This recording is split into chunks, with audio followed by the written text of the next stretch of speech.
Good morning. We will call to order the November 13, 2018 meeting of the Indian River County Board of County Commissioners. At this time, it's my pleasure to invite Chaplain Lou Trofe up from the Indian River County Jail and Sheriff's Department, who will lead the invocation. That'll be followed by the Pledge of Allegiance, led by the County Attorney Dylan Reingold. And we start our meetings with a moment of silent reflection for our first responders. And I would ask that everyone also please take a minute to think about our property appraiser, David Nolte, who passed last week, and keep his family in your thoughts and prayers as well. Would everyone please rise?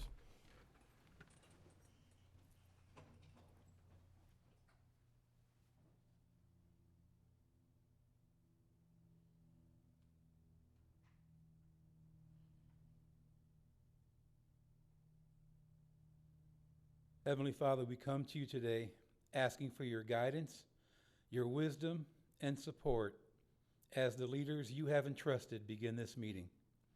Help them to engage in meaningful discussion, guide their minds and hearts, and give them direction. Let us remember that elected officials are normally the will of the voters, but we ask today that they are guided by your will.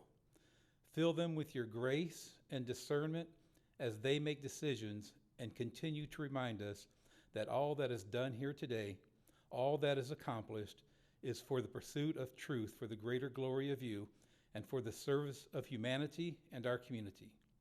We continue to lift up our veterans to you and pray for your blessing on those who have served and those who are serving. And we lift up the Nolte family, and we thank you for David Nolte's 38 years of service to this community, and we pray that you give the family peace today as they say farewell. And we ask this in your son's name. Amen. Amen.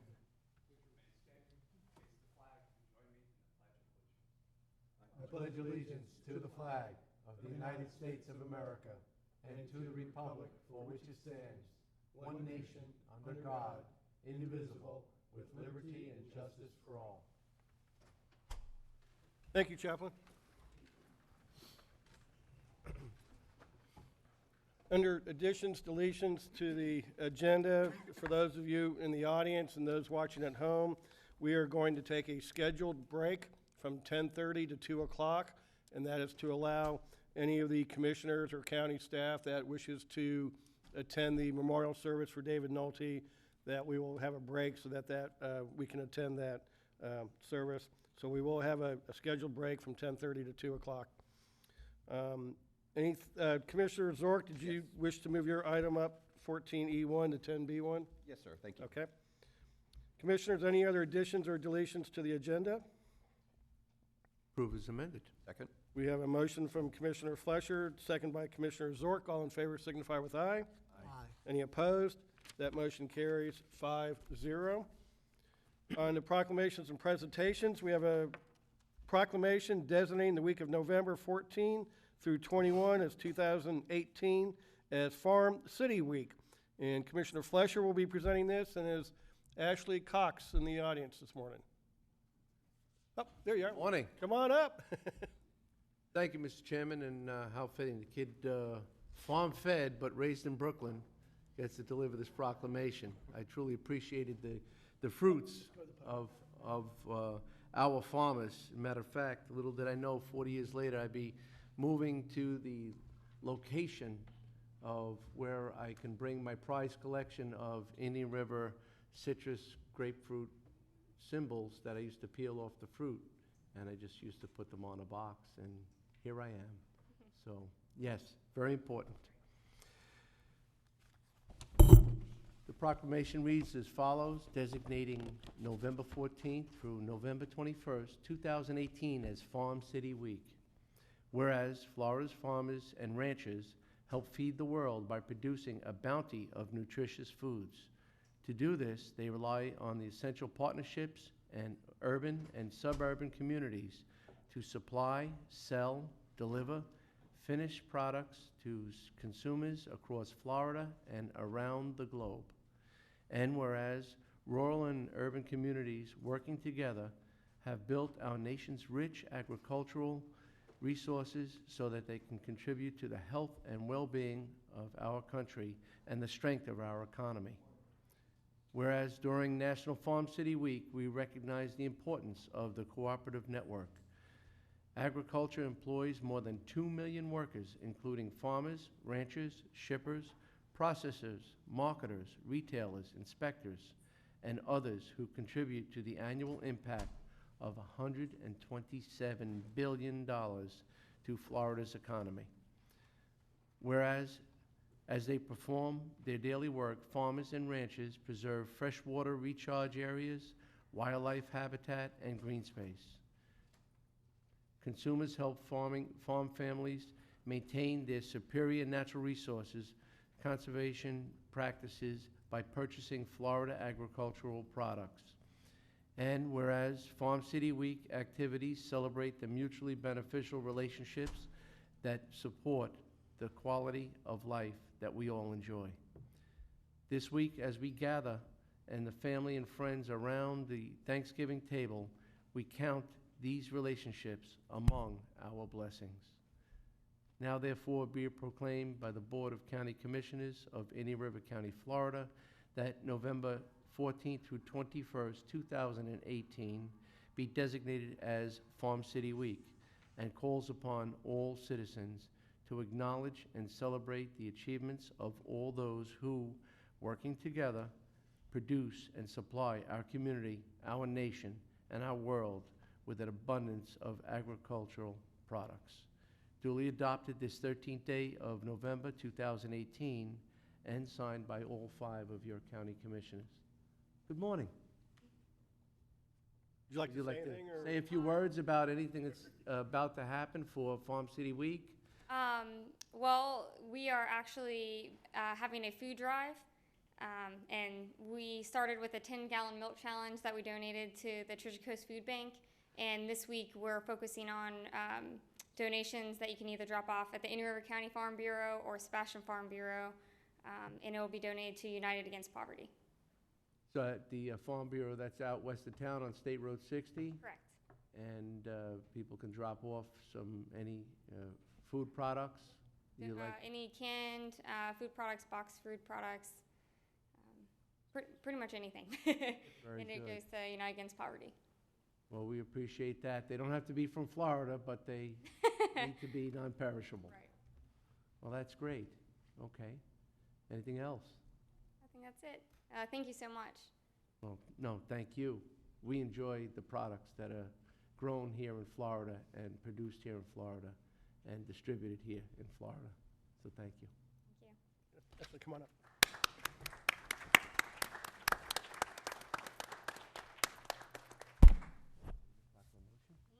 Thank you so much. You just want to take a little picture? You just got kind of thrown into this, didn't you?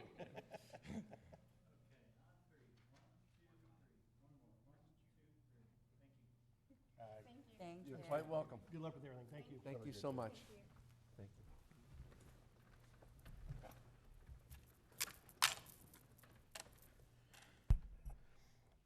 There are no minutes up for approval, so we move to informational items. And one of the items is the upcoming residential paper shredding event on Saturday, November 17th. This is an opportunity if you've been saving your old records or shredded paper, things like that at home. This is free to Indian River County residents. It's at Southeast Secure Shredding, which is 3910 US Highway 1. It'll be very organized. You just pull up, they'll take the stuff out, you pull out, and you go. And it'll go from 9 o'clock in the morning to 2 o'clock in the afternoon.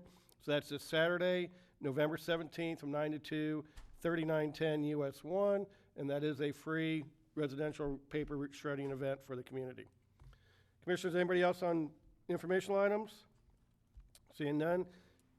Consent agenda. Does anybody wish to pull something from consent for additional discussion? I'm going to go ahead and pull item F. And then is there anyone from the public that wishes to have a consent agenda item pulled for additional discussion? Seeing none. Commissioners? Approval is amended. Second. We have a motion from Commissioner Flesher, second by Commissioner Adams. All in favor signify with aye. Aye. Any opposed? That carries 5-0. Item F, I just want to update the audience here. This is the Gifford Neighborhood 45th Street Beautification Project, and it's the award of the bid to move the project forward.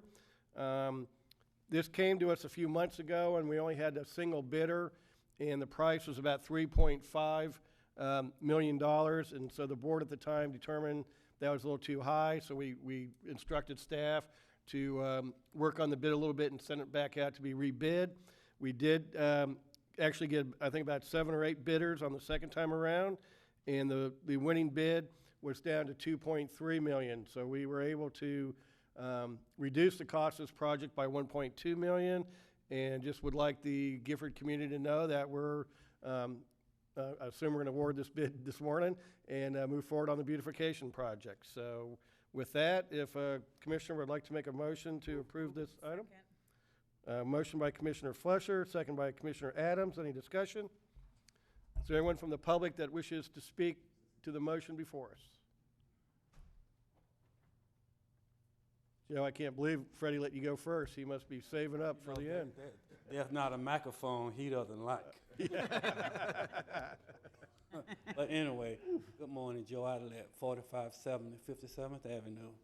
I've learned through patience, and I've been a pest to Commissioner Fletcher and County Administrator. Not a pest, but we've talked on numerous occasions, and I just want to thank you all for where we are, and looking forward to where we are going. Thank you. Thank you, Joe. Here he comes. Don't have much voice this morning, so you don't get much time.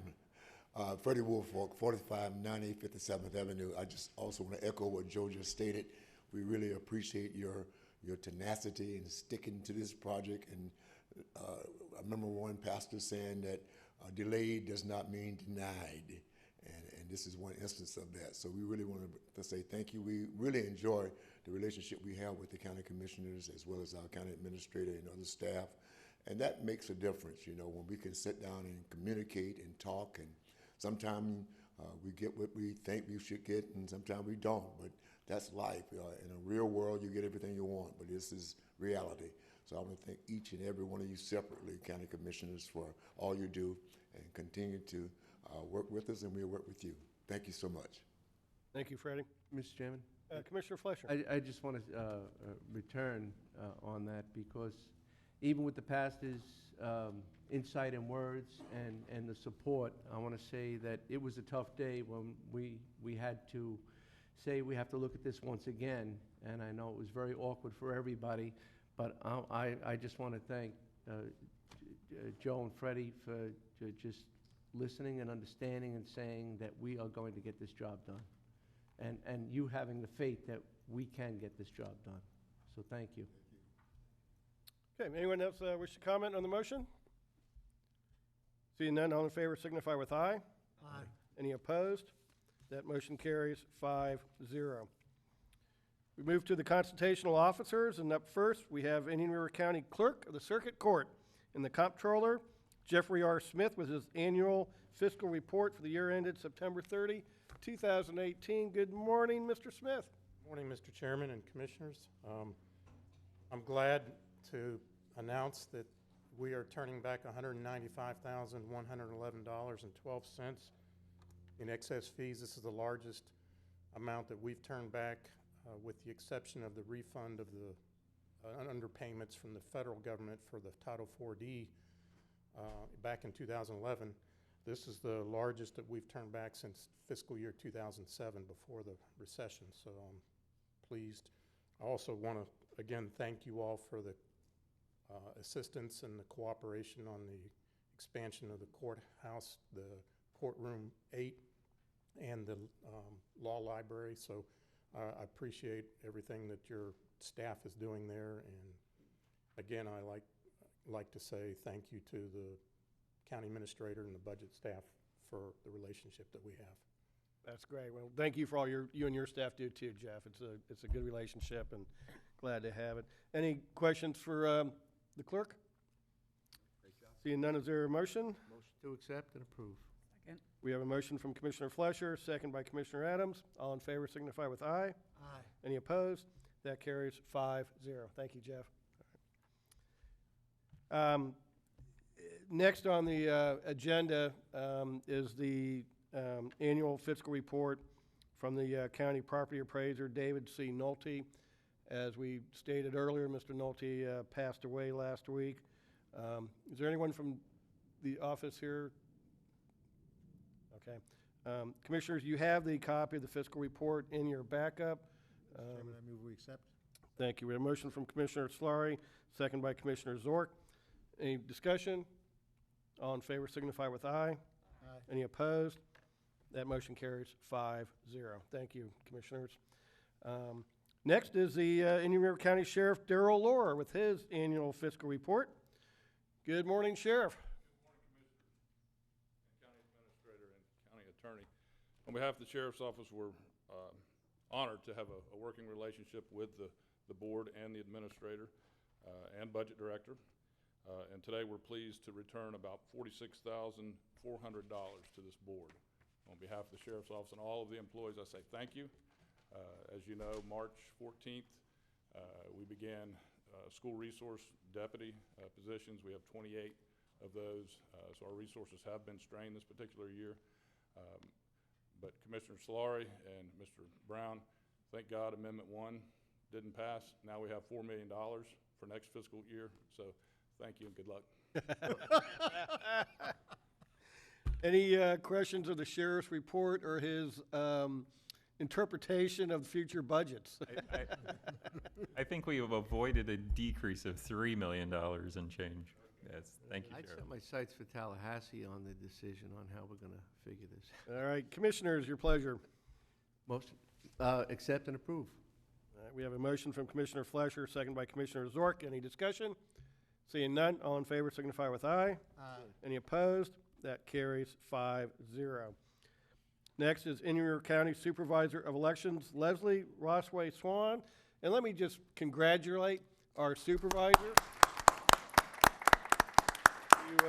Leslie, you do us proud. And I think, did I read there's only like one vote change in both the races after the recount? Is that correct? Close to that.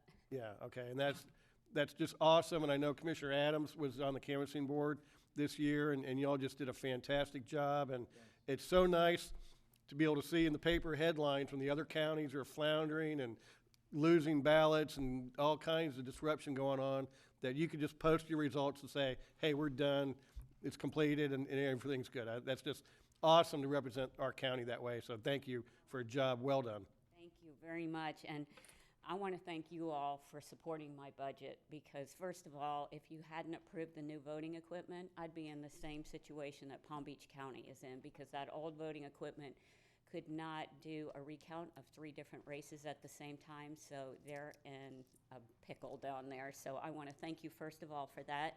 I want to thank Commissioner Adams. It was a 16-hour day, and Judge Morgan, and she was there the whole time smiling, and I have to tell you, she was reading her recycling notebook and studying her notes, so she was working at the same time she was helping us out as well. And my staff did a phenomenal job with that recount. They really did, and that is grueling because you have the whole public looking in on every step of the way of the process, and we were really proud of the way that everything took place, and we're ready for a manual recount if we're there. And I also want to thank the county attorney. He's been a tremendous help to me recently with the Hillman lawsuit and also with the voluminous public records requests. I have probably 25 different public records requests, and he helped me kind of craft the answer in the beginning, and then once we get all the information together, we'll be able to answer those. And also for the sheriff, he provided deputies there for us throughout the day for the recount, and luckily there was no trouble or anything. So I do want to thank you all. You are so supportive of our office, and we certainly appreciate it. So Leslie, you know, as chairman, I can appoint Commissioner Adams as a permanent member of the canvassing board if you'd like. That way. We had a blast. We had so much fun. I mean, it was a long day, but we had a fantastic time. It was a blast. It really was, and your staff is fantastic, and you guys do such a great job representing us. So anytime, I'd be happy to be the permanent member. Well, thank you very much. So Leslie, you do have a annual fiscal report? Yes. Okay. We are returning $3,840, and it's not a whole lot to return, but we were able to purchase all the things that we needed, and believe me, they came in handy for that recount. Some of the equipment that we were able to buy and some of the various supplies and metal carts and all kinds of things, so we were fully prepared. Great, good. Move we accept? Second. We have a motion from Commissioner Solari, second by Commissioner Adams. Any discussion? Seeing none, all in favor signify with aye. Any opposed? That carries 5-0. Leslie, thank you, and again, congratulations on a great job.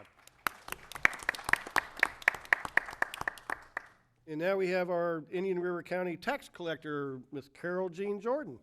Good morning, welcome. Good morning, ladies and gentlemen. I have to add, Leslie, awesome job. Broward County admitted what I saw today, that she had the money. She was given the money to buy the machines and had not gotten around to it. Thank you, Leslie, for getting around to it. Terrible.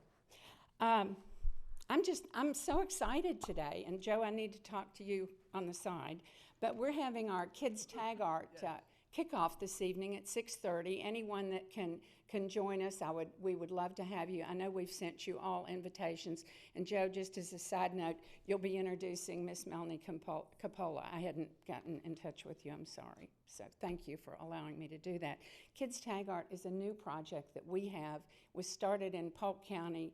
The tax collectors have been awarded by the governor a certification of appreciation because they have raised, and this was as of last year, they've raised over $1 million that's gone back into the 5th grade art classrooms.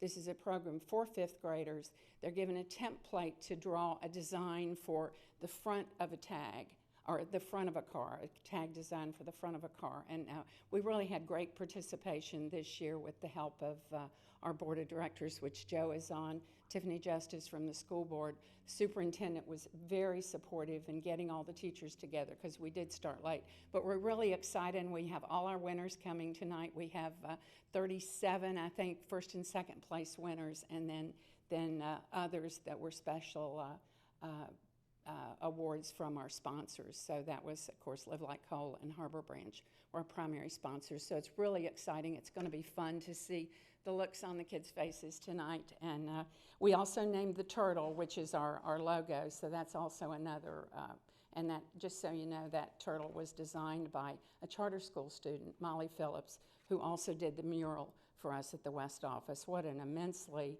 talented young lady that has shared her talent with our county.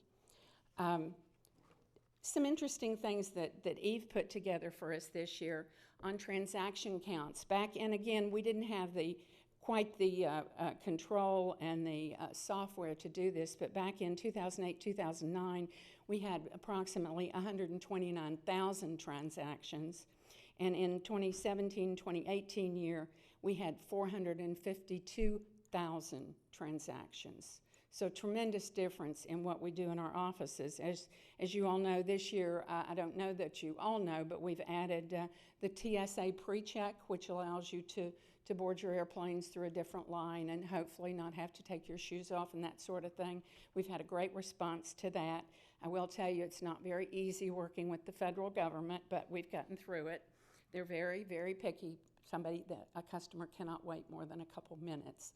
So our customers are very patient.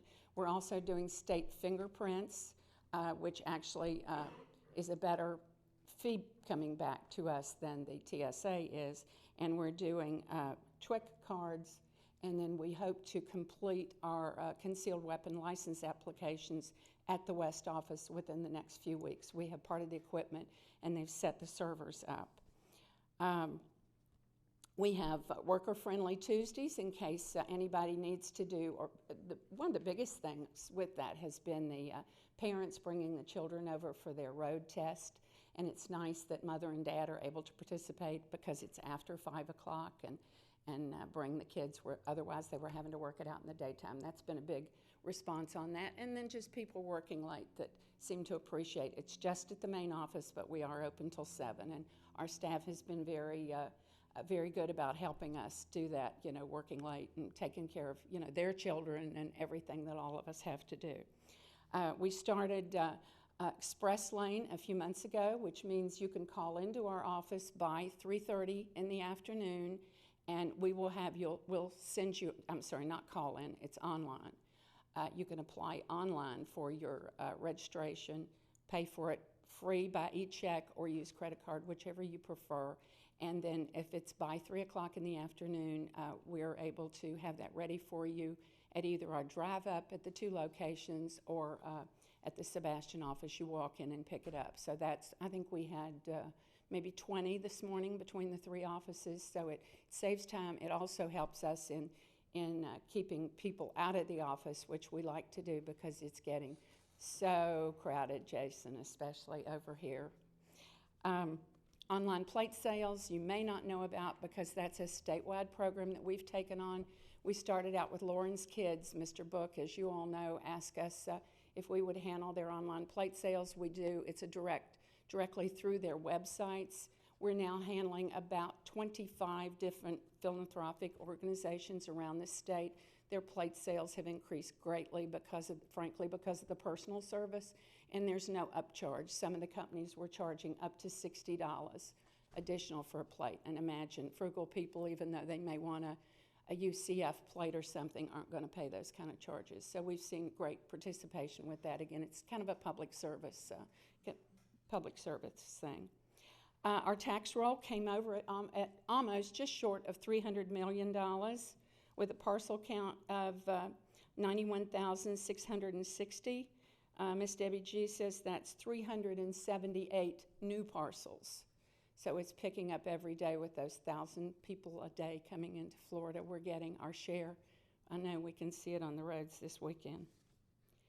I'd like to say thank you to all the county staff. I don't know if Rich is still here, but he and Andy have been such a blessing to us with trying to get us into the new Sebastian property. They seem to move a little slow. I keep driving by, and we really need to be there because the office that we're in is just deteriorating greatly. So we're really looking forward to it. But I thank you all so much for making that possible. Hopefully, I think they're talking about April. And we just couldn't do it without everybody's cooperation. A special thank you to our friend David Nolte, whom we lost. Shucks.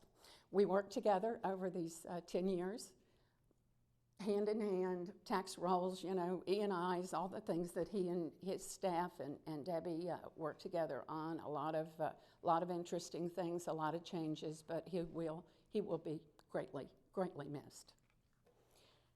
And of course, the nice news, and I'm sorry, you other guys, but we're bringing $2,900,000 back in a check to the county, and I know you all do extremely well on what you have to work with, and we're really proud to bring that much back to the county while we're increasing all of our services. So if you don't mind, I'd love to do a check again. Oh, we always like checks.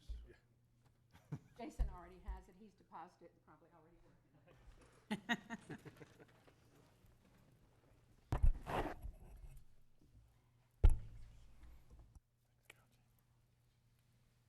Thank you.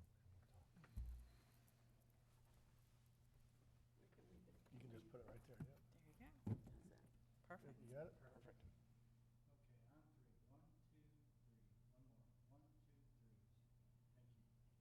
Thank you, Carol Jean.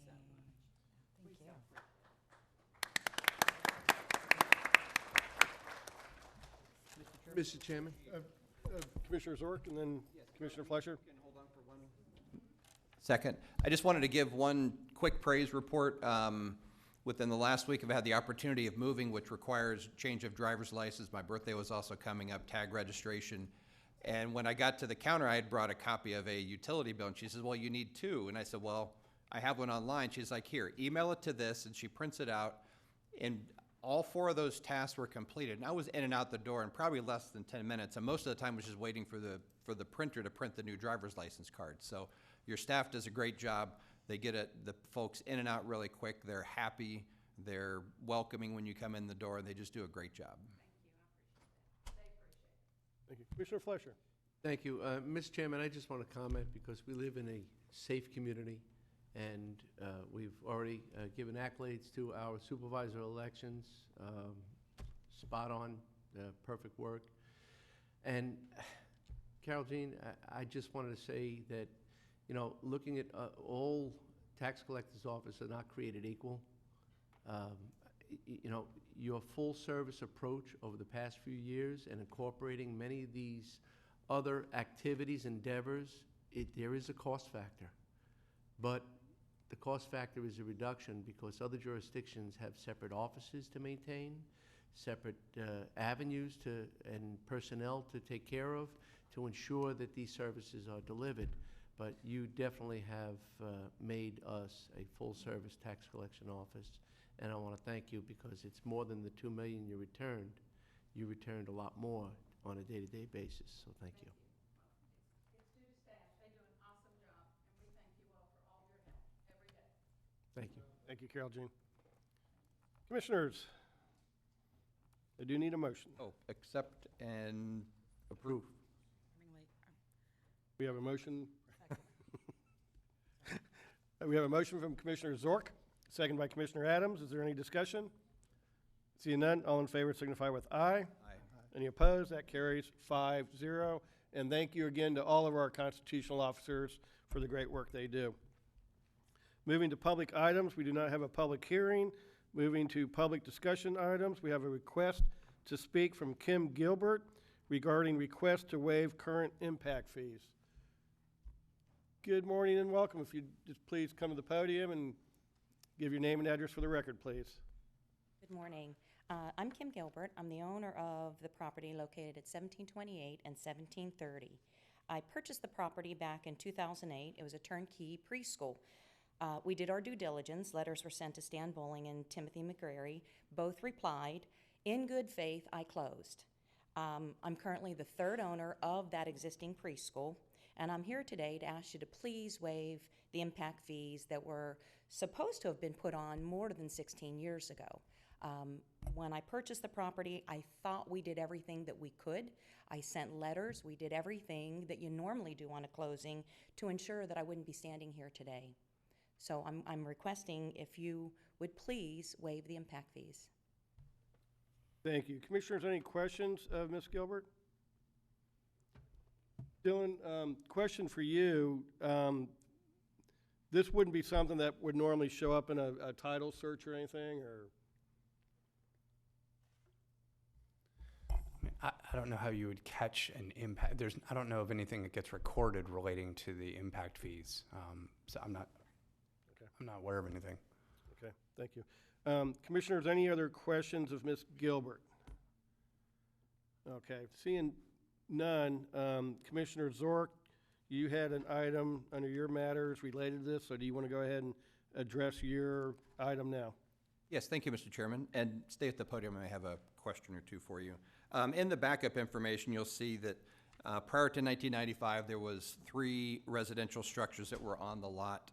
In 1995, the first change of use, which also had an accompanying building permit to change it to a ALF-type facility. It remained in that type of use, and then in 2002, the west half was changed from ALF to daycare. And again, some changes were made, building permit likely was issued. And the reason I say likely is we have the fire inspection reports for all the uses going back, I'm going to say 15 plus years. So we know that this facility's been in compliance, been inspected. And then in 2004, the east side was changed from ALF to daycare.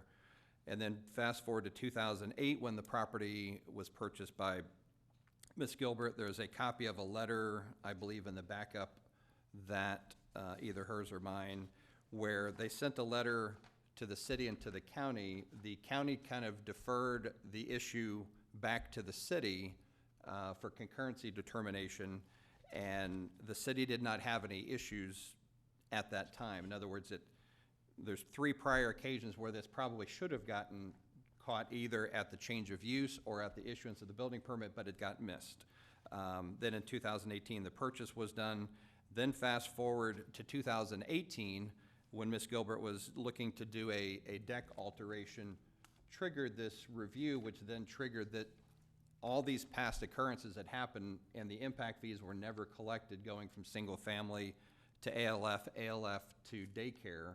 And she was presented with a sizable bill, which I would say, with help of Stan Bowling reaching out to the city planning, we kind of recreated it back to the original 3 single-family houses, thought that might actually zero out the fees due, but at the end of the day, there's still about $8,000 due. And from a fairness standpoint, I think with the number of years that has passed and somebody that did due diligence to try to identify if there were any issues, and again, that was a good question regarding the impact fees. Those payments are only recorded if you know to look to say on this parcel, was there something paid? But there's not anything recorded in the courthouse that would have picked up on the title search that you did have done when you purchased the property, because it was the business and the real estate that came along with it. So I was number of meetings with Stan, and then also Jason doesn't really have the ability to waive these on his own. I wanted to try to tie it to when we collect current impact fees, if we don't use them within, it's either 6 or 7 years, that we have to return the money back, is to try to tie some type of waiver, or we could either do a one-shot waiver for this. I don't know if this has ever happened before, or do a change of policy of the impact fee section 1000.07. If this is the first occurrence I can think of, Stan, so changing policy we may not need to go that in depth. Maybe looking at doing a waiver of any of the prior fees that were due. If they add and expand the facility, obviously new fees would be due if you were to add space or coverage under roof. So we're not looking to waive going forward. We're just trying to address all the prior issues that were missed. Okay. So, Commissioner Zork, I may be sympathetic to Ms. Gilbert, but at the same time, I'm having some major heartburn with you bringing this matter forward. Okay. And you have a consulting business. Yes. And you can pass this down and make sure the clerk gets a copy. Sure. And I should maybe, as you go forward with this, Mark Mucher from the city of Vero Beach contacted me, gave me, said I have someone that's reached out to Mark that has an issue with impact fees on a facility. Can you see what you can do to help? Right, and my concern is, to me, this shrieks of a conflict of interest. How? Well, you're owner and senior advisor of Terra Southern LLC. Correct. And one of the things they do is conduct detailed reviews of impact fees, and the overall goal of the review is to help establish credits and or recovery of impact fees. Exactly what you're bringing forward to us today. You're saying that you do this as a consultant, and I don't know if Ms. Gilbert is a client or not. No, why don't you ask her? Well, it doesn't matter. I think the fact that you have this consulting business and that you're involved in a case like this, I think it borders, in my opinion, on the unethical action. And I think just having any kind of consultant business like this, where you're talking about government entitlements and impact fees, while you're a sitting county commissioner, I think just shrieks of the potential for misconduct. And I may be sympathetic to Ms. Gilbert, but one of the things I pride myself and I pride this county commission on is I think that we have earned the respect of the community by doing things the right way.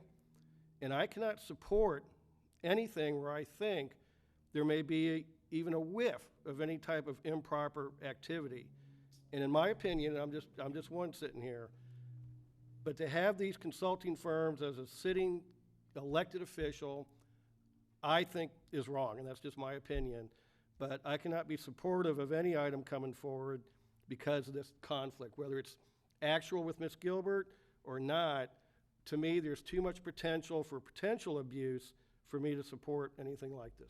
And that's just my opinion. I appreciate your concerns. My prior opponents have brought up the same thing. I've been doing this since 1995. This is nothing new. I don't charge anybody for these services in Indian River County. It's for around the state of Florida. This is not the first case that we've dealt with.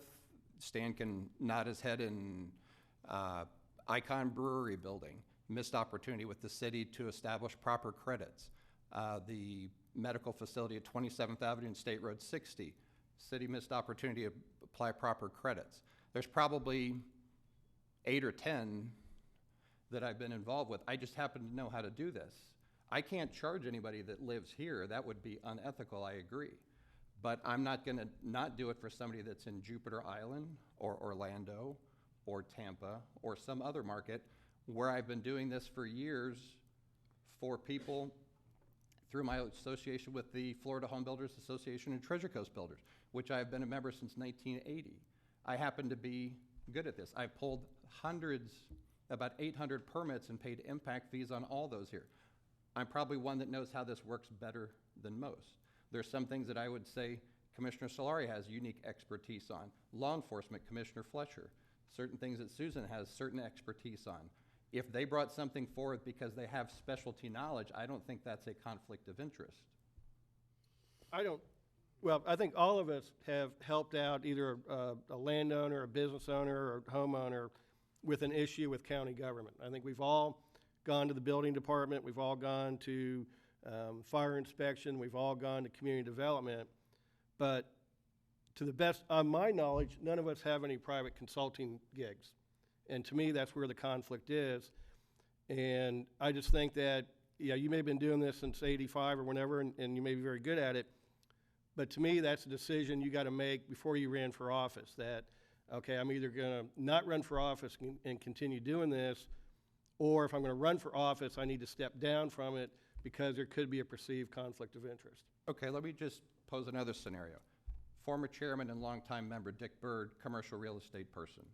Wesley Davis, commercial real estate person. I myself do real estate within the county and also throughout the Treasure Coast, Titusville to West Palm. So at what point, this is somewhat of a full-time job, but when you have a family, it is not a full-time salary. In other words, to support all the needs of your family. So I don't see anybody that made issue with Dick Bird when he had issues. Wesley Davis, when he was also a real estate agent, sat up here next to us. There were times when you would, if you had a conflict, he would do the proper disclosure. Right, if you remember Wesley's last day, part of my presentation to him was that he had filled out so many Form Bs that we named it Form Wesley, because he did abstain from any activity in it. Right. Okay, so he did step back. You're right, he did real estate. He also abstained whenever the sand mine came up on the Beach Street projects because his brother had a sand mine, but he abstained from any action on those items. Right. He did not bring them forward under his matters. And to me, that's a clear difference. So again, the fact that you're bringing this forward, it just gives me heartburn, and I just, now I have to think, okay, every time Commissioner Zork goes down to talk to planning or building department, is he representing somebody? Is he doing this for a fee? I'm sorry, Commissioner, I just have a lack of confidence right now. And to me, this is a huge conflict. Well, if you go through the tabs at the top, you need to mention all the other things that I do. I'm also a foster care advocate. I brought an item forward last week. I understand that, Commissioner, but and those are all great things, and we all do things in our personal lives like that. But this is related to your position as an elected official. It's related to the county asking us to waive, take action and waive the impact fee, and I just find it to be a conflict. So that's okay. Well, as you said, the item has merit. You want me to abstain from the vote? She has a legitimate concern as purchasing a business in the county when now you have uncertainty. Did I buy a business that now has underlying fees that are due? Okay. Commissioner Solari. Trying to parse this just a little bit. The certain irony is that we have another item coming up later on the agenda on reserve accounts, and I happen to own some reserve accounts. So it deals with a piece of property in Wabasso that I've had since roughly 1985, 1987 period. The same property came up about 2 years ago when FDOT was talking about expanding that area of US 1 and there was a voting issue dealing with it. So what I did was went to the county attorney, described the situation and asked them if there was a conflict, and he said, well, it's basically an idea of whether you're going to get a disproportionate benefit and how big the class is and how big your piece is in the class. When the reserve accounts came up in the last couple of weeks, I did the same thing. I went to the county attorney again, same basic issue. We might be voting on something of which I'm part of that class. And again, he looked at it and said, was there a disproportionate benefit? He did some research on it, and given that I have 10 ERUs and something where the class is like 1,000, it's less than 1%.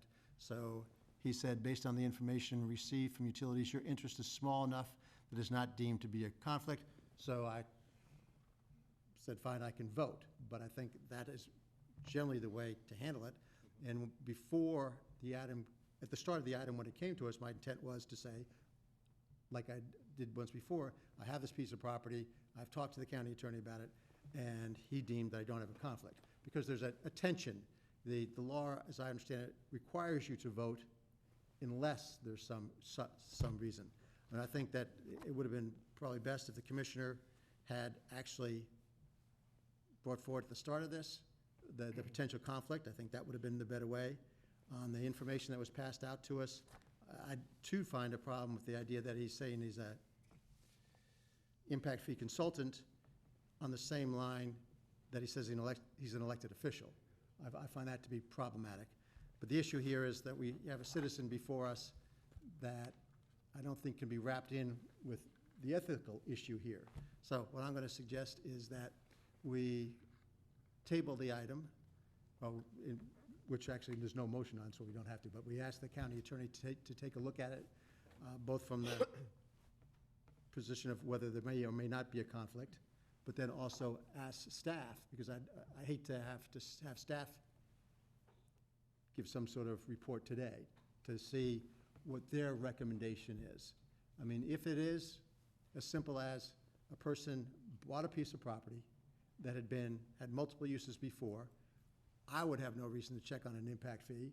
I mean, I certainly didn't at my house when I bought my house years ago, and I wouldn't expect most people to see if that type of thing had been paid. So, but I would like to give the staff a chance to see if there is any fault on the part of Ms. Gilbert, which I have no reason to believe there is at this point, and to get some idea of how big a problem this might be. As the commissioner said, it may be the single case that we've had in 30 years, and that would help, I think, shape my determination of the issue. So that's my suggestion, Mr. Chairman. Commissioner Fleischer? Mr. Chairman, thank you. And I could support Commissioner Solari's suggestion in this matter. I do have some concerns, Commissioner. I will say that up on the dais, you have two members who have law degrees, and we have one county attorney. At no time do they operate as an attorney up here on the dais. And you pointed out some of my expertise. I do have that. I have a lot of accreditation and a lot of skills and abilities which I do not apply here. I do use them as an opinion. I do use them to support our professionals, but in no way do I do site surveys or any hostage negotiation. I hope we never have to here, but I don't do that here. And the point remains, several years back when we were talking about impact fees, you said that you were not in that business. I don't know where I heard that, but I heard it a few times. I don't know whether it was right here on the dais or during a campaign, but you stated that you do not do that. For Indian River County, that is correct. Well, here we are. And now there's an item on the agenda. And so, again, maybe not as passionate, but I still feel that same concern or quiddity that you have put that on there. I mean, I didn't ask the question, when did you put this on the agenda? When did you put this on the agenda? And I think that'll draw a straight line. And I might feel more uncomfortable with the answer. So since I do feel a little uncomfortable, I would support what Commissioner Solari would like to do in this matter, because again, while we have a grave concern here, or some have a grave concern, others have a basic concern, we have someone that has an appeal and has a process and has a concern and is in a financial dilemma. You gave and as far as what you presented, you gave us a flow chart of what has happened with the property. Our staff prepared that. We don't know what the operation was, what the taxable value was, what type of, I mean, it may have been designated for a certain activity, but if it had never done that, we had a case many years ago where it was designated but never opened. So if it was not opened in that environment, then perhaps maybe the impact was not collected for a reason. Well, it's been open since 2002, and the fire inspection reports show that each type of business has been inspected since 2002. If you go back on your wording, it wasn't that it was, you said that, you know, I guess it's assumed, or.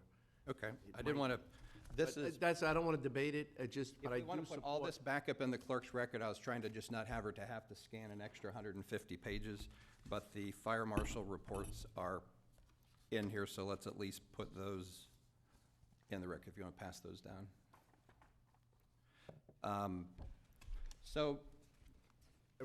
Sure. Oh, and I'd like, since I'm in the highlight here this morning, I've had a number of conversations with Dylan with this currently, and I think we've touched on it in the past over the years. He never said which commissioner had an issue, and I think it's clearly come to light who that is. I'll say that this is about, Stan, we've been in this for about 4 months. My first play was I sent it to staff, met with staff, said, here's all the information, what can you do? And we went from 18,000 to 8,000. I didn't, Stan did those calculations. Maybe if you want to come up to the podium, Stan, and kind of walk them through. How did we end up here today? This is not just an overnight. This has been going on since, I think, roughly summertime. April is when this started. So at some point after April, May, June, July, August, September, October, November, after 7 months, no relief was provided to Ms. Gilbert. So how do you provide relief? Jason said, you know, in his review, there's no policy that allows me to waive it. So what do you have to do? You have to bring it forward. Stan actually thought, and he felt somewhat confident that when he went back to the original 3 houses to the city, he went over and met with the city, I didn't go over there, that he thought that would put all of this to bed. And then lo and behold, they recalculated, it still came up about $8,000 roughly short. So after 7 months, I think some relief is due. You have your concerns. That's fine. That's your opinion. And you know, you could I support Commissioner Szilard. If you want to look at it further, I've spoken with Dylan about the little handout that you've put out. And that's your opinion. I will continue to do my private enterprise businesses. When they're in conflict, I will do what Wesley did. I will fill out the appropriate form. You can look at the Form 6 and you have to declare where your income comes from. So you're pretty safe. Commissioner Solari. I would on that, though, Mr. Commissioner, I would take off the elected official on that. I mean, What? I believe that is basically asking for problems, and there's certainly an appearance of impropriety. I mean, there's a difference between, I know that I always try to keep my private life separate from the public life, and I think that's just a good practice. If you talk about best management practices for officials, I think that is one.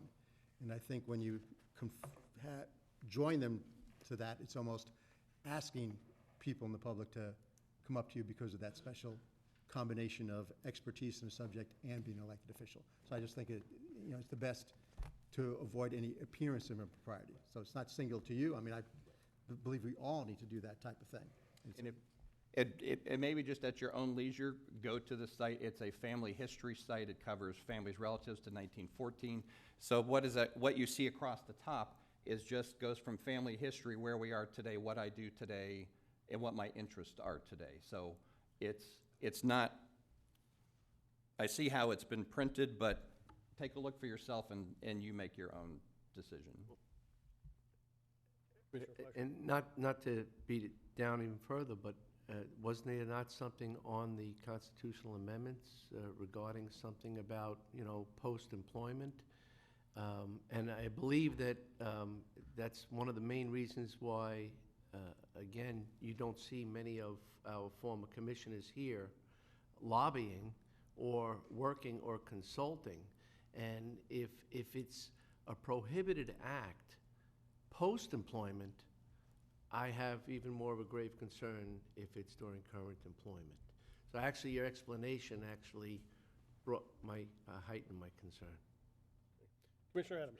Sure. Just a few things. I think generally we should all be very cognizant of our ethical obligations, and it's usually the perception, not the act, that gets us into trouble. So that's something that Warren Dill used to tell us all the time when he'd give his annual ethical and sunshine law violation speech. And it's the perception a lot of times where the trouble occurs. So, but be that as it may, as it relates to this issue and the citizen before us, I would support Commissioner Solari's direction that he wants to go. I do think that if the facts and the timeline is what it is, I feel like we bear some responsibility in that, and I would hate to get into a situation where we are reaching 10 and 20 years back to try to apply something that should have been caught at that time. But again, I don't have all the information. I think staff should have the opportunity to provide something to us, but that's kind of where I am. And I do apologize that this has been going on as long as it has, but I think if we can circle back around to it, we might be able to come up with something that is workable. Thank you. So, Commissioner Solari, what I would ask of you then is if actually you would take ownership of this matter and work with staff and bring it back under your items? Sure, I'd be happy to. May I ask staff one question now? Absolutely. I didn't know that they'd been working on it for as long as they had, so I would have given them probably 5 or 6 weeks, but I'll ask Stan since he's here. Stan, given the holidays and everything, when would you comfortably be able to be back giving us, I think what we need is the basic framework of what's happened? Sure. For the record, Stan Bowling, Community Development Director. So I did put together the timeline that you have. I think some of the issues that have come up, I can update the timeline.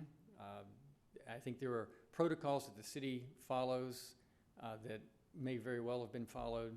No building permit was applied for by the previous owner, the normal kind of triggers. So there's some more information that I think I could fill you all in on and drill down. I was only drilling down on the impact fee issue, not on the other issues, and so I'd be glad to give this update.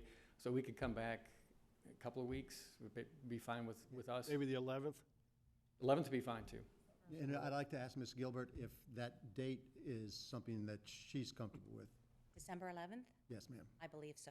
I would have to check for sure. Fine, so I'll leave it on December 11th with you confirming with Mr. Bowling that that date is good. If not, then the two of you can just give us a date that is good and we'll have it on the agenda at that time. Okay. Thank you very much. Thank you. Thank you. Thank you, Stan. Mr. Chairman, and sorry, Ms. Gilbert, that it's taken the 7 months to get you this far and you're given another delay, but hopefully it'll get wrapped up here in the near future. Well, Commissioner, I'd rather take more time and make sure we do it right than to do something wrong, so. Well, you're gonna do it right, but you've really created a perception of a falsehood that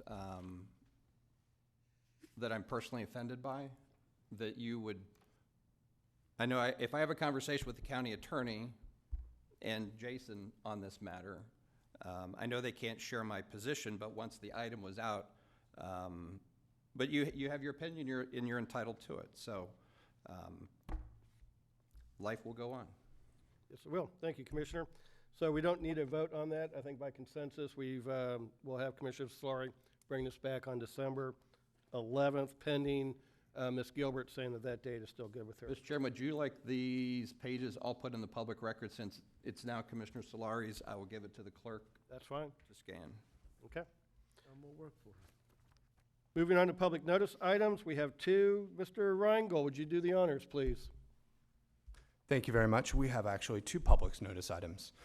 We have a notice of a scheduled public hearing for November 20th, 2018. This will be Devasta Homes LP request to amend Land Development Regulations, Chapter 934, Excavation and Mining, to modify the time frame for exporting excess fill from large-scale development projects and extend the time frames for large volume mining operations.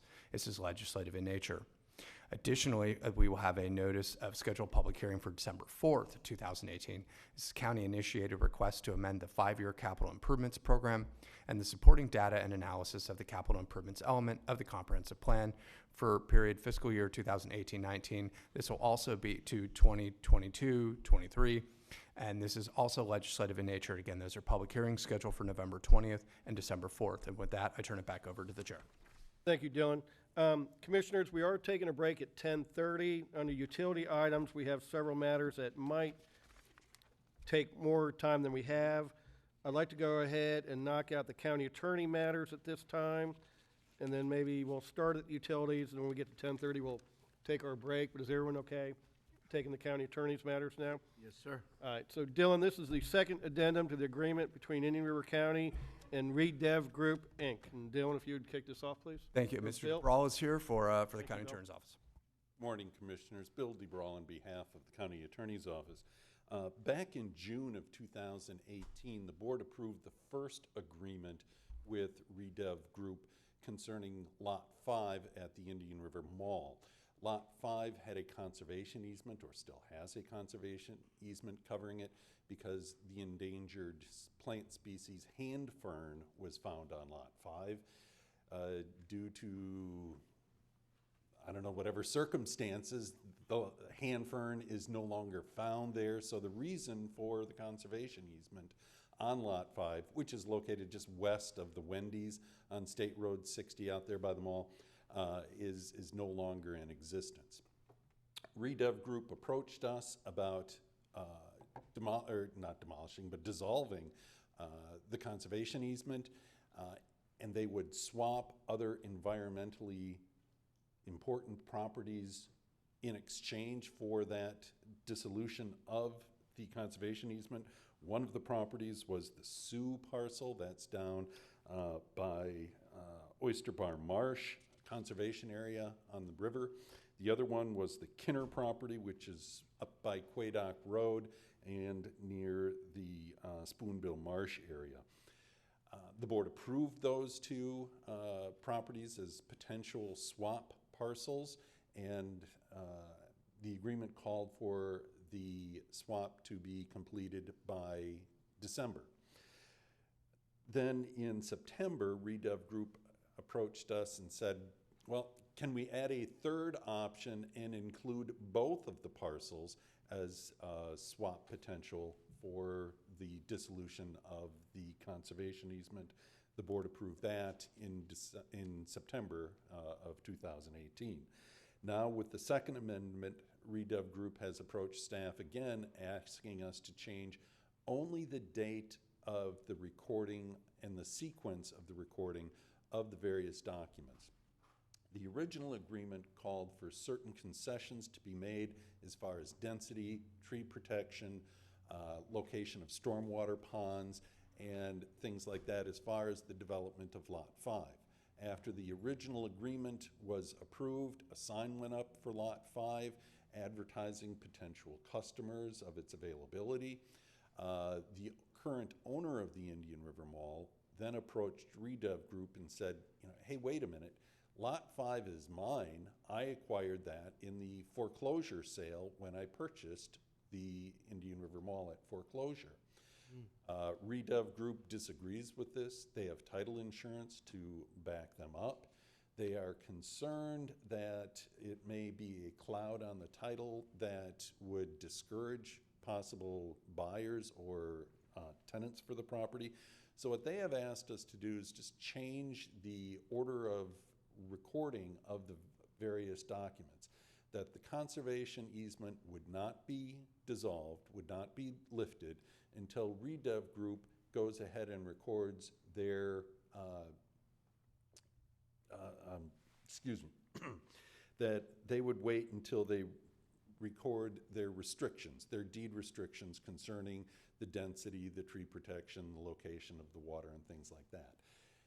Hoping that that would scare away any potential title spats or contests, that they would hold the ultimate card if there would be a cloud on the title, they would not record the restrictions, and the county then would not go ahead and record the dissolution of the easement. The easement would still remain, making the property's value not worth fighting over. So we've gone ahead and redrafted the Second Amendment. Staff has worked with Mr. Barquette on this matter, and it's staff's recommendation to go ahead and approve the second addendum to the agreement. I'd be happy to try and answer any questions. Commissioners, any questions of Mr. DeBrawl? So, Bill, if we go onto the property appraiser's website and click on this parcel, do we know who the owner comes up as? It comes up as Redev Group. Okay. So maybe Bruce, Bruce, would you come up and, good morning, welcome. Name and address, please. Good morning, thank you. Bruce Barquette, representing Redev Group. And Bill's presentation was spot on, except Redev doesn't own the Lot 5 yet. It's still owned by Indian River Mall Associates. But Indian River Mall Associates was foreclosed for all portions of the mall except this little parcel. But the new owner has claiming, well, it was part of the original DRI, and therefore it's part of the original mall, therefore I've got a claim to this Lot 5, and we're saying, nonsense, go away. But Bill's explanation was exactly right. In order to protect Redev Group's many investments and to get this done, we're trying to secure protection for the lot. We don't want Redev Group to go through all this process and then have some weird lawsuit come along and take the property away from Redev Group, and then the other guy benefit from all the work that Redev did. Does that make sense? I think. I'm glad you're handling this, Bruce. Commissioner Solari. could I ask how long, it seems like there's going to be some period of time to clear up the title. Is that?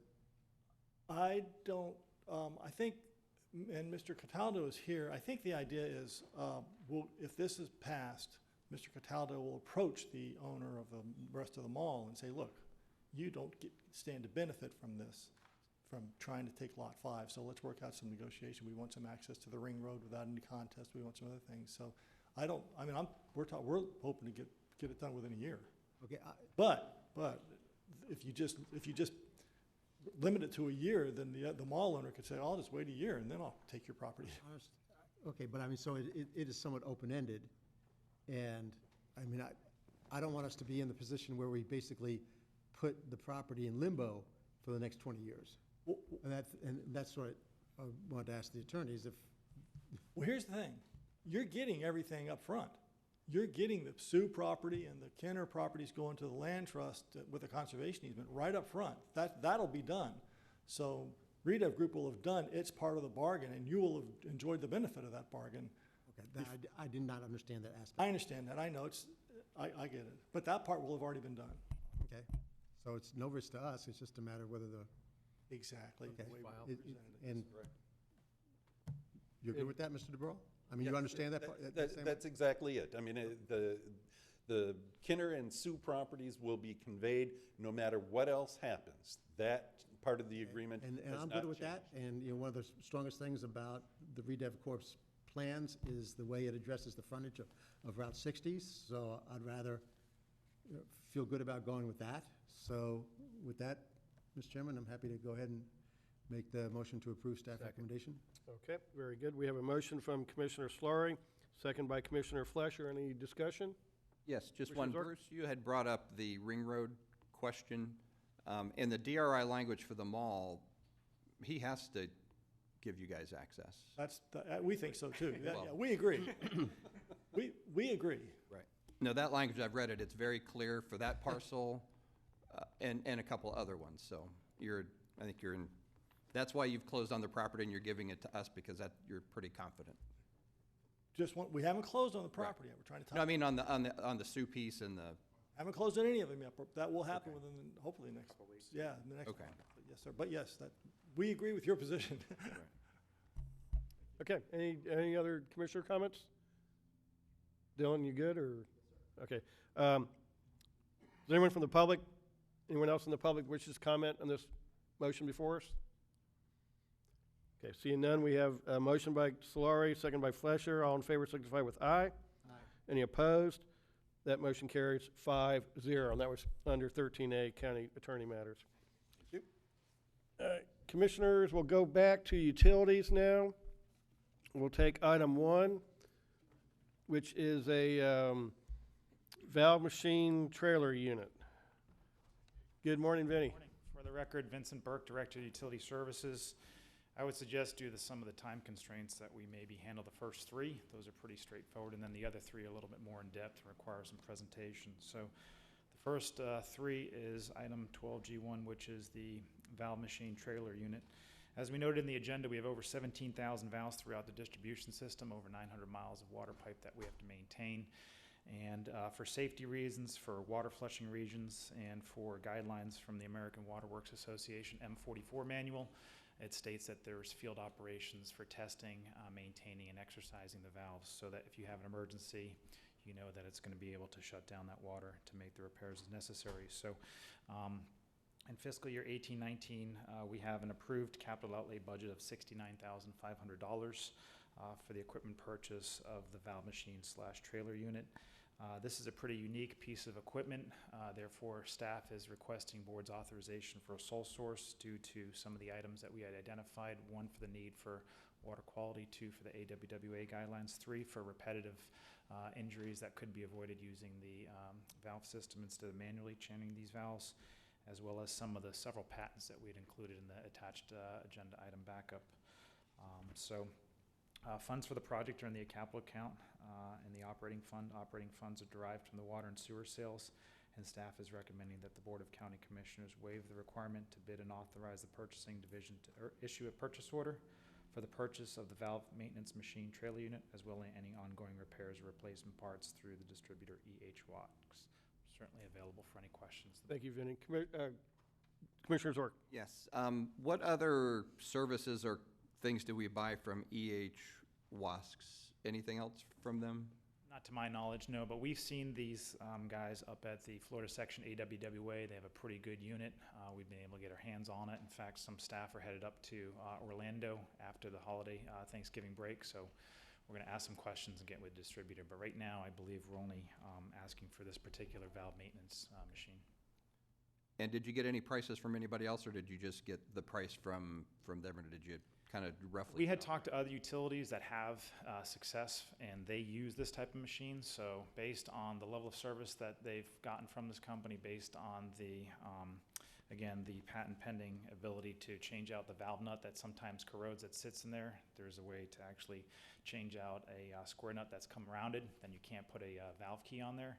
It's got pretty unique applications, not only for the automatic turning, but also for the valve replacements. This is why we're asking to go with this. But I can check with staff to see if they've gotten with purchasing for that. But based on all right. what other utilities have said on this particular machine, it's come highly recommended.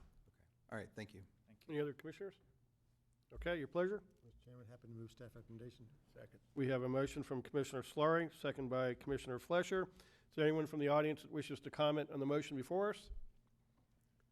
Seeing none, all in favor signify with aye. Aye. Any opposed? That item carries 5-0. Item 2, surface water supply topic. This was deferred from our meeting of November 6th. Vinny, good morning again. Thank you. And back on October 23rd, the board had raised the question of whether or not we should be looking down the road 5 to 10 years out with alternative water supply. We are reminding the board that we've actually done 3 investigations, one in 2007, one in 2014, and again in 2015. Just for backup, we included the agenda item for the what is now going to be the Osprey Acres, the 83-acre parcel just to the east of the South County reverse osmosis treatment plant.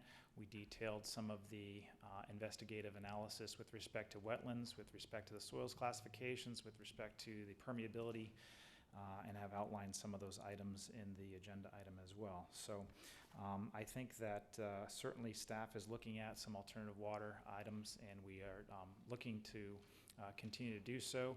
We, as you know, we're in the process of modifying our consumptive use permit that was kind of put on hold for the Van Antwerp properties, which is pretty close to resolution. We kind of were on hold because of the corn maze that he had been running, and I believe that the corn maze is now done, and we're going to finalize the wellhead work and the electrical work up there at his property. So for all intents and purposes, we will have satisfied at least that portion of the construction modification that had been worked out with the district.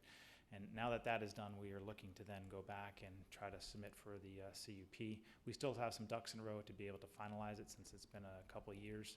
But we had discussions with some staff last week, and based on the agenda item today, we were getting recommendation from our consultants and others to kind of stay the course, if you will, with respect to the consumptive use permit, to work with the district folks to be able to provide any and all information with respect to the demonstrated need that we would have to be able to show with respect to any kind of modification. So that's not to say that we would not continue to look at alternative water supplies, but right now we're asking for permission to continue to move forward with the consumptive use modifications, kind of put a full court press on that over the next 3 or 4 months so that we can try to make sure that we get any and all available information to the district.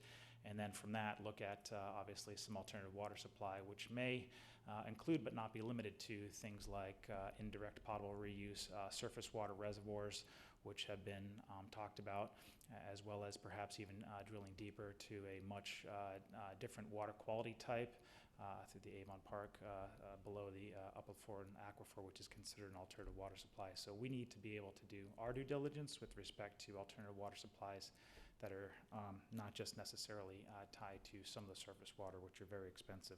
We tried to illustrate some of the capital costs as well as some of the ongoing costs. And our main concern is obviously for the ratepayers, so that they're not unburdened with a high cost to be able to build and or secure some of the debt with respect to some of the pledged revenues. But at the end of the day, staff recommendation is to ask for the board's permission to continue to move forward with the consumptive permit modification process, and once that process has been completed, to authorize staff to explore those additional locations to possibly look at the surface water supply reservoir treatment needs based on some of the in-depth due diligence that we had outlined on previous studies. Certainly available for any questions the board may have. Thank you. And Commissioners, I brought this item up because we were doing our water and wastewater rates, and we were talking about a 3 to 5 year period before we look back at it again. And I just kind of, my intent was I wanted to move the surface water or alternative water supply from the back burner back up to the front burner. I just think that we need to be proactive here instead of reactive. And so kind of my whole intent was just to get this back on the front burner. And I think what staff is recommending will do that once they get through with the consumptive use permit process. Vinny and his staff can look at some of these other alternatives and just kind of keep it on that front burner and keep us proactive. So if with that, does anyone have any other comments or Commissioner's work? Yes, in your discussions in looking at the reserve water supply, I know that on the Corrigan Ranch, they have a number of wells, they have a vast amount of property, is not to exclude looking at, is that any part of a solution? I know in some discussions with some of the family members, they've said they would be open to a conversation if there's something that works good for both sides. So even though it's in the city of Fellsmere, but we don't have too many people that own that many thousands of acres with a number of wells that could potentially be abandoned or other things that's something that works well for both sides. Indian River County was actually one of the most active abandonment well programs. We had done it a couple times in conjunction with Roland DeBlois through community development for undeveloped properties that had artesian wells that were no longer needed. So I think there were some cost share dollars. It was a 50-50 split, if I recall, to abandon some wells, and talking to the district members, what had been done prior to 2012 and then between the 2012 and 2016 period was pretty good from an abandonment standpoint. So we would certainly be looking to possibly have a dialogue with the Corrigans or other property owners with respect to maybe existing, if they're an existing legal user, existing legal use, consumptive use permit attached to those wells, and if they do or do not need those. So that's something we'd be interested in, yeah. Or you could just reach out to them and have a conversation. Sure. Commissioner Flory. Mr. Chairman, I think you're absolutely right about putting the alternative water supply on the front burner. I certainly agree with you that, and will support that. I would like, and this is going to sound maybe a little odd, surprise coming from me, but I'd like to stop calling this right now alternative water supply, because to me, it just automatically goes back to the last study where I believe the consultants came up with a really unusually high number. And I don't want us to pigeonhole it either. I mean, because there are things about simply water supply that I think we should be looking at. So, which to me would have more in lines of water quality. For instance, we have the item about reuse water coming up. And I hadn't thought about this too much in the past, but thinking about all the water that the staff has brought before us with the impact fees and other reuse, making me try to think about how much water or what percentage of our water goes to irrigation as opposed to drinking water, potable water. And potable water, I think, is what most of us have in mind when we talk about alternative water supply. But it may be that this water supply that we're developing with the reservoir, if we do something like that, could be more dedicated to potable water supply. And again, I don't know because I don't have the volumes, but I would think, at least on the island, that the amount of water used for irrigation is probably greater than used for consumption. And that I think we need to get a little better handle on and going forward and take into account. So I'm perfectly willing, and I believe we ought to be looking for a piece of land, because not just the alternative water supply, not just irrigation water, but importantly, with the wastewater treatment plants going forward, it may be that we need more land to be able to put the reuse water during rain events. And we need to tie that line up. So I think there are a whole number of reasons for it, and we just need to develop both our ideas and the physical aspects of it flexibly when we go forward. So that's a good point, Commissioner. And part of the Florida statutes allow for the beneficial use of irrigation quality reuse water if those folks that are currently using the groundwater pledge to use the reuse in lieu of the groundwater. But it would take twofold. One is acceptance of paying for something that would be a little bit different than just turning on a pump now. And the second part of that is to then say, okay, if there's an agreement with Indian River County, they would say it's 100,000 gallons a day that they would typically use. They would then say, okay, we're willing to give up our portion of the consumptive use permit that we use for irrigation currently if you would guarantee, X number of gallons per day of reuse. So that's a discussion that we would like to have with some of these folks, especially on the Barrier Island, with respect to possibly having an offset of allocation that would be normally tied to irrigation that possibly could be used for potable water needs if we can supplant that in some way, shape, or form with the reuse. Yep. Commissioner Flesher? Mr. Chairman, yes, and thank you for pointing out that labeling of alternative water supply. I believe many years ago when we did propose a discussion and we had all sorts of graphs and suggestions, the word alternative was strongly used as we were looking to seek a better water supply for our citizens. But I agreed that maybe we should remove that word alternative and just maybe perhaps a better or increased water supply, because I believe that had something to do with leaving it on the back burner for so long. The economy was rough, and we did have ample water supply, so it was a visionary idea that was put back on the back burner. So agreed, and with that, I'd like to move staff recommendation. Second. Thank you. We have a motion from Commissioner Flesher, second by Commissioner Slaughter. Do we just want to refer to this as future water supply? Future water supply would be much appropriate. Everybody good with the word Everybody's in future? agreement. So we'll move forward the future water supply topic. We have a motion by Commissioner Flesher, second by Commissioner Slaughter. Any discussion? Is there anyone from the audience that wishes to speak on the motion before us? Seeing none, all in favor signify with aye. Aye. Any opposed? That motion carries 5-0. And Vinny, I think we're going to go and halt here before we dive into one more. So commissioners, we will go ahead and take our break now, and we're going to reconvene at 2 o'clock.